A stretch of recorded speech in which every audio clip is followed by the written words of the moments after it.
From losing his blockbuster franchise, Superman, to then having to step down from the role of The Witcher, a Knight of the Seven Kingdoms could be exactly what Henry Cavill needs right now. HBO recently revealed their intentions for a Knight of the Seven Kingdoms, The Hedge Knight, a brand new Game of Thrones prequel dating all the way back to the beginning. And it may feature the Man of Steel as its lead. I mean, we've already seen the man in a white wig, and we know he slays the look. Also, he can pull off the killer attitude that a Westeros character requires. So really, what's the harm? The man just ticks all the boxes. Fans really seem to have found the guy. And after the previous upsets the Clark Kent actor has seen in his character recently, this little pairing could easily be the match made in heaven. The character seems to be custom made for him too. Hedge Knight Dunk, also known as Sir Duncan the Tall, was reported as being only an inch short of 7 feet tall, which is a disservice to Cavill, but okay.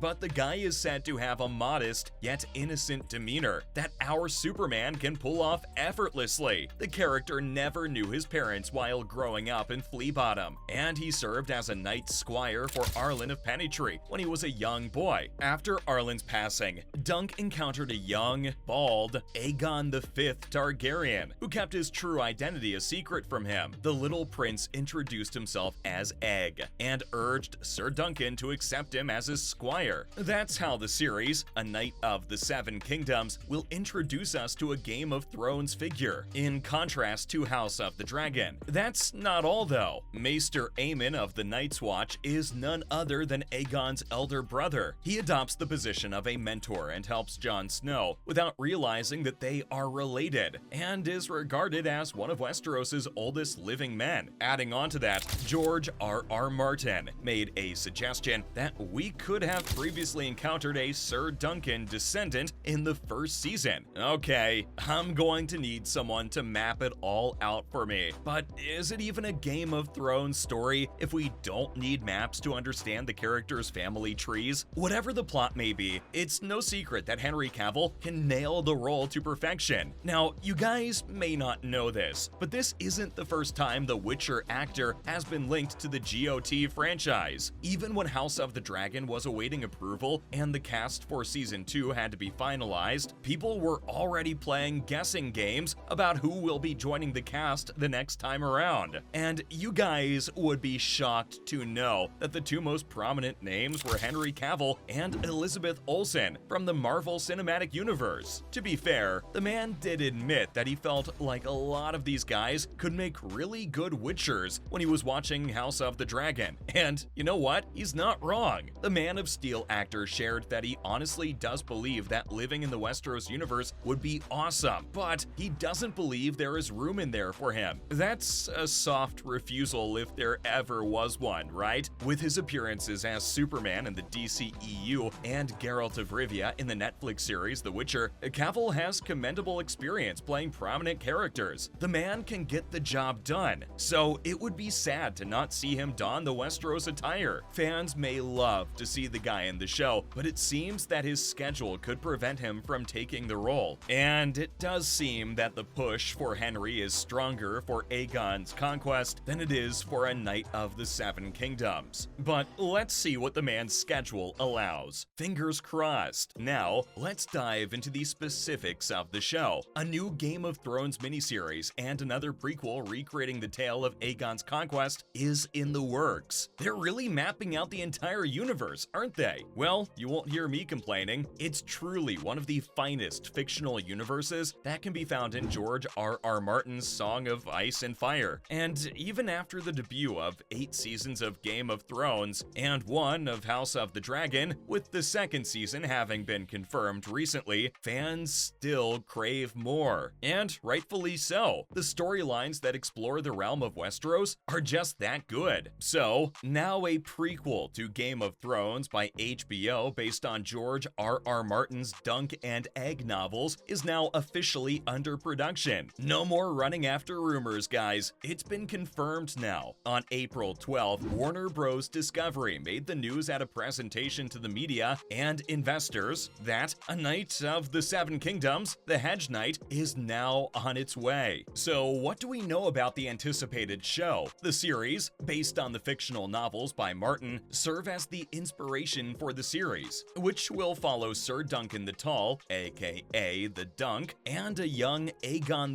V Targaryen, aka the Egg, 90 years before the events of A Song of Ice and Fire. The show is said to feature two unlikely heroes who wander Westeros: a young, naive, but brave knight, Sir Duncan the Tall, and his diminutive squire, Egg. As the official tagline states, sounds like an interesting dynamic, huh? The historical period of the television series is one in which the Targaryen family still occupies the Iron Throne, and the final dragon has not yet vanished from human memory. And the show will stick close to the source material too, as Martin will serve as the show's writer and executive producer alongside Ira Parker, who worked on House of the Dragon Season 1 as a co-executive producer. You know, when the show was still top tier. Veteran producers Ryan Condal and Vince Gerardis from The Parent Show and House of the Dragon will also come together for this sequel. So I don't think we'd be disappointed, guys. That's not all there is to the show though. The Hedge Knight is just one of the Tales of Dunk and Egg series 3 novellas that Martin has so far released. The other two are The Sworn Sword and The Mystery Knight, and they've still got lots left in the tank, folks. And it seems that HBO is all set to run with the franchise. It has produced several television shows based on the Westeros universe, and this is its most recent endeavor. Safe to say, this too will be a hit. The casting decisions have yet to be made public, but so far the crucial decision, other than Dunk, is the Egg, and it seems Jacob Tremblay is the top fan choice for the role. Still, nothing's confirmed yet. The specifics of the prequel are still a little hazy. The number of seasons A Knight of the Seven Kingdoms will have is still being determined, but given that the title is the same as the first book, we may anticipate several seasons for each title. Perhaps a more condensed way of storytelling for this show than for Game of Thrones and House of the Dragon would be utilized, as George R.R. Martin has hinted that the first season of this series will consist of 6 episodes only. That just seems criminal at this point, am I right? Given the other 3 features though, the writing of the remaining scripts is still undergoing some work. According to Martin, Ira has put together a small but incredibly talented team, and they are at it already, building on the foundations laid down last year in previous creative summits. The goal is clear. The storylines are right there on the page, and the objective is to create authentic film adaptations of those incredible narratives. The Dunk and Egg novellas are fully fleshed narratives, more like the novels of A Song of Ice and Fire than the hypothetical history of Fire and Blood. Martin, however, acknowledged the enormous number of Westeros stories he still intends to pen, including the last novels in the main epic volume of Targaryen history, and further Dunk and Egg tales. Till then, you and I shall wait and see. That's everything on A Knight of the Seven Kingdoms and how it could save Henry Cavill's future.